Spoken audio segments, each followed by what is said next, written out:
Hi loves and happy Sunday. Happy Woo Woo Sunday. I'm coming on very early. I hope this works okay for you guys. So good to see you guys. This is going to be part 2 of our 2-part series. So last week I was talking all about finding your true area of wealth that you value the highest in your life right now.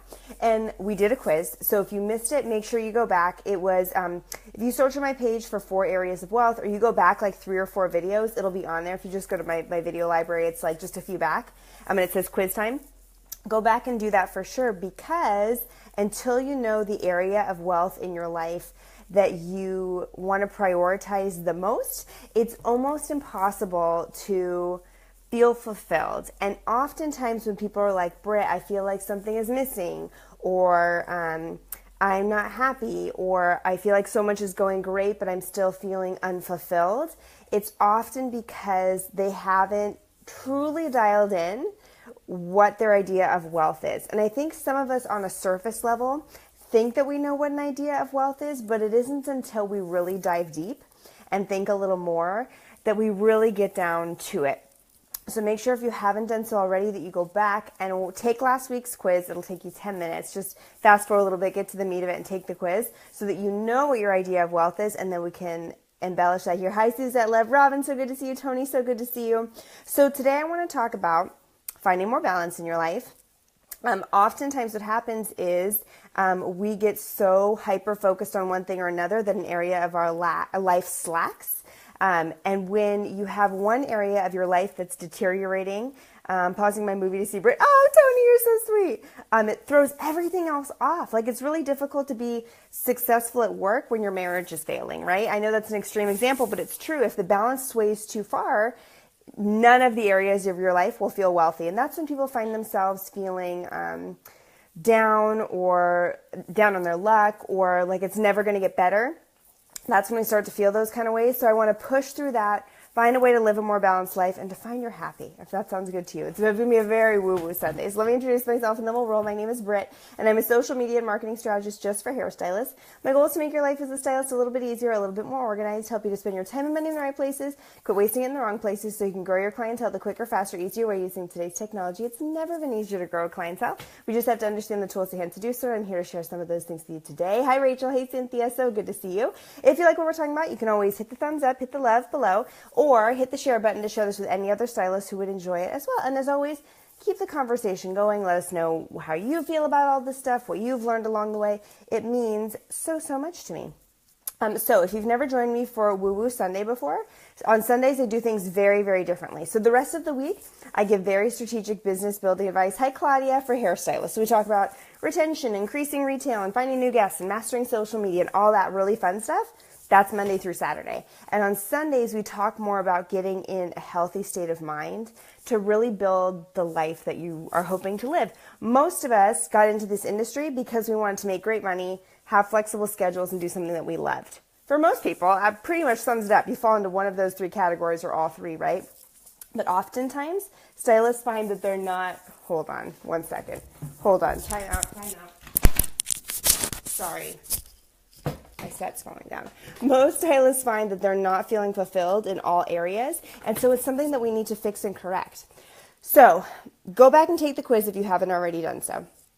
Then let's talk about it. So like the example that I mentioned when I started my intro, oftentimes when you're in a place where you're focusing so much on your business, like the financial wealth area of the 4 areas of wealth, you'll find that other things start to fall apart. Time was my answer from the quiz. Laura, I'm a time too. That's totally my area of wealth. I'll give up everything else to have more time with my family every day of the week, 100%. So I would give up money, I would give up health, I would give up everything. Hi, Savannah, so good to see you.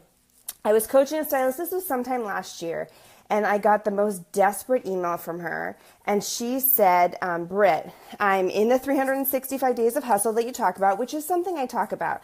And it's something I truly believe in. If you want to build your business as a hairstylist, you have to work your ass off for 1 year. It's not easy. There's no secret. It just is a bunch of hard work. And it comes around very strategic hard work, which we'll talk about in a second. But there's kind of no like shortcut to it. You just have to work hard. So she was in her 365 of hustle, and she's like, and I am feeling so frustrated. She's like, I come home from work, I'm exhausted. My house is a mess. My husband comes home after me. I don't even have the energy to cook dinner for him. Our time together isn't quality. Like, how do I work on building this business without sacrificing everything else in my life? So you can go back and take the quiz. It was a few videos back. If you search for like quiz on my page, it'll come up.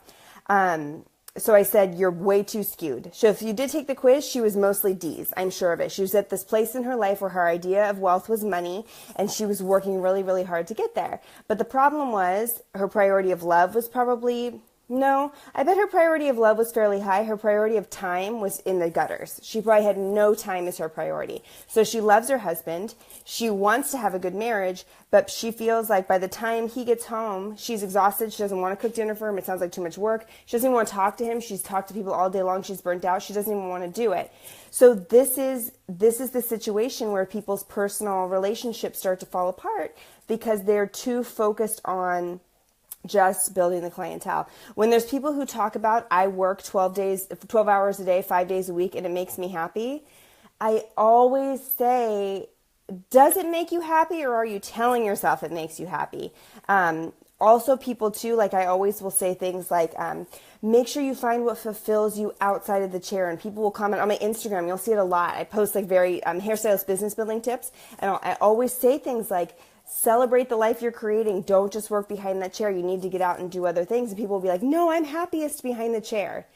That makes me sad a little bit, because what is the point of working so hard if you work so hard just to keep on working? That to me doesn't make sense. I think it is such a blessing to have a career that you love. I have a career that I love, and I wake up every day excited to work, and I am thrilled when I get to close my computer every day and just embrace the ones I'm with and take a great vacation and do the things I love. Melinda says, how can I join Thrivers? Is that where your weekly tips are? Thrive, where I post the tips, but it's a step-by-step marketing strategy platform that shows you exactly how to build a clientele from start to finish using social media and traditional marketing efforts. And that doesn't open up again until the spring, but you can hop on the wait list. If you go to brittseva.com/Thrivers Society, you can hop on the wait list there. So finding the balance is really important, because what the heck are we working for if there aren't other great things in your life? So if you are at a place where you feel like, man, I'm making great money, but my relationship sucks, or I'm unhealthy, or I don't have time to work out, or I don't have time for myself, you are too focused on one area, and you need to find the balance. So the reason that there are 4 areas of wealth in anybody's life, which would be time wealth, health wealth, love wealth, and financial, is because we as humans need all 4 of those things. The love wealth is a big one I'm pretty big on too. If you find, I know that there are some people who have asked me like, Britt, my career is going so great. I'm a runner. I feel like I'm really healthy. I have all this time to spend and I have nobody to spend it with. What do I do? And I always go back to, this is very therapy-ish, so I'm sorry, but I'm going there. Like, do you really love yourself? Like, have you found the space to be like a happy person, and do you really love the life that you've created, and are you lovable in this moment? Because oftentimes it comes down to that. You can't just love your career and be like, so come date me, because that's not something that's going to work. You have to like love yourself and find your inner passion in order for that to fall into place. So my point in saying all of this is that if you are skewed too far, any given direction, something else will have to fall behind. And people always ask me like, Britt, how do you find the balance of work and family and yourself and all these other things? And they're like, you have such a good balance. I don't have a balance. Nobody has a balance. The quest to find true balance is an impossible quest. There is nobody who has the perfect balance of everything. That would be impossible. Imagine on a seesaw, you know, when there's like 2 kids on either end, think of how hard it is for both the kids to get the seesaw to a place where they're just equal. That's a lot of work, right? Now imagine the seesaw, instead of just the 2 sides, it had 6 spokes. And all 6 kids were supposed to get on the same balance. It would be impossible. They would be there for hours and it would never ever happen. It's the same with your life. You're never going to have a perfect balance where everything is getting the attention it deserves and everything's perfect. It is impossible. So having this quest for perfection is pointless, futile. So don't do it. Let it go. Give yourself a little bit of space. I know I'm in a place in my life now where my health wealth has taken a little bit of a backseat. I used to run 6 days a week. I don't now. I run like 2 or 3. And that to me doesn't feel like enough. I feel like I'm slacking there. I don't have a lot of time for myself. Any free time I have, I spend with my immediate family, my friends have slacked a little bit. There's other areas that I cannot give myself to because I am choosing to spend my time in the areas I'm choosing to spend them in. So I just want to give you permission to know that the quest for a life balance where everyone around you is perfect and happy, you're perfect and happy, your clients are perfect and happy, you're making all the money you need to make, you're super duper healthy, and you're very much in love is completely impossible. So give yourself the flexibility to know that whatever you're doing is just your very best. And if you feel like you're a workaholic, it's time to let some health and love and time come into your life. I just truly believe in our industry, if you're one of those stylists who's just working behind the chair, working your ass off and thinking the harder I work, the more money I'll make, that is so not true. I think this is an industry where keeping up to date and keeping on top of things is important. But some of the happiest, most successful stylists I know are not the ones who work their asses off 12 hours a day, 5 days a week, killing themselves, traveling like crazy. They're generally not the ones that are the happiest, to be totally honest with you. And social media doesn't always tell the truth. So just keep that in mind, like the beautiful shiny picture that you see on the outside isn't always telling the true full story. So just realize that it's really, really important to take care of yourself. Go back and take the quiz if you didn't do so already, and make sure. Robin says that was me a few years ago. I've been there too, Robin, and it's just not happy. And once you get out of that trap, you realize, you look back and you're like, what was I thinking, right? But while you're in that hustle, you can't see it. So take a step back. I challenge you to take a step back and find what you love. If you're in the place of your life like I am, where time was your biggest priority, but you're not making the money you need to make, you have to shift your balance, and you might have to work a little more. You might have to sacrifice some of that time. I'm not saying in finding the balance it's always easy, but if you're not making the money you want, you might have to give up some of your free time.